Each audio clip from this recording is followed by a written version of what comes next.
ए भैया, एगो गांव के मेहरुआ अपने पति से जिदियाई गई है कि सावन माह हमका सोने के कंगन चाहिए। और आगे का कहा थे, आइए देखी जाए यह गीत माँ।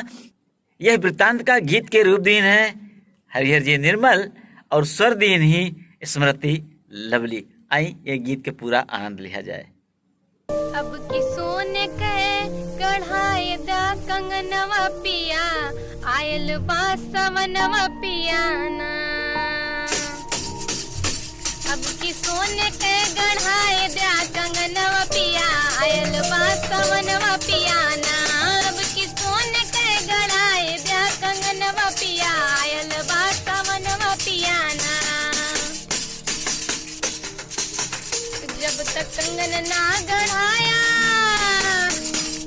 जब तक कंगन ना गढ़ाया तब तक घरवा नहीं आया। जब तक कंगन ना गढ़ाया तब तक घरवा नहीं आया। तब तक घरवा नहीं आया, तब तक घरवा नहीं आया। नहीं से दिया पे, नहीं से दिया पे रखिया तू कदमवा पिया, आयल बासवनवा पियाना। नहीं से दिया पे रखिया तू कदमवा पिया, आयल बासवनवा पियाना। अब की सोने के गढ़ाए दा कंगनवा पिया, आयल बासवनवा पियाना। अब की सोने के गढ़ाए दा कंगनवा पिया, आयल बासवनवा पियाना।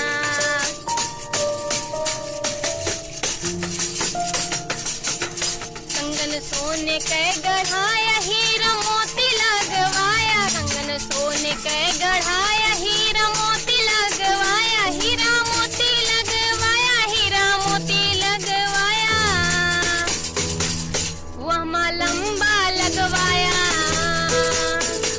वह लंबा लगवाया। लट्टे कनवा पिया, आयल बासवनवा पियाना।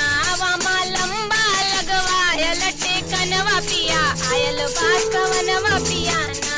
अब की सोने के, अब की सोने के गढ़ाए दा कंगनवा पिया, आयल बासवनवा पियाना। अब की सोने के गढ़ाए दा कंगनवा पिया, आयल बासवनवा पियाना।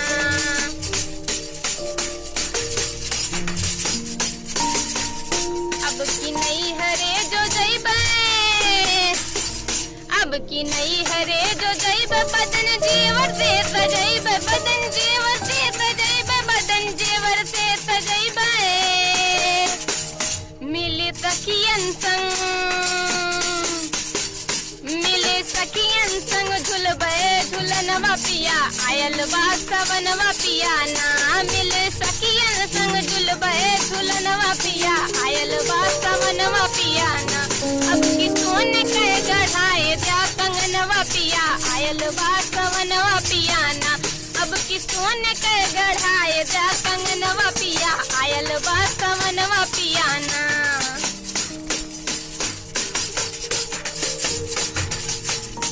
हरी साड़ी लगवाइबे,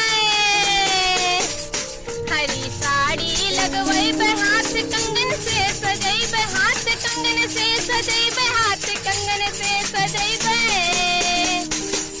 नैहर चल जइबे, नैहर चल जइबे। अइहे मोर बिरनवा पिया, आयल बासवनवा पियाना।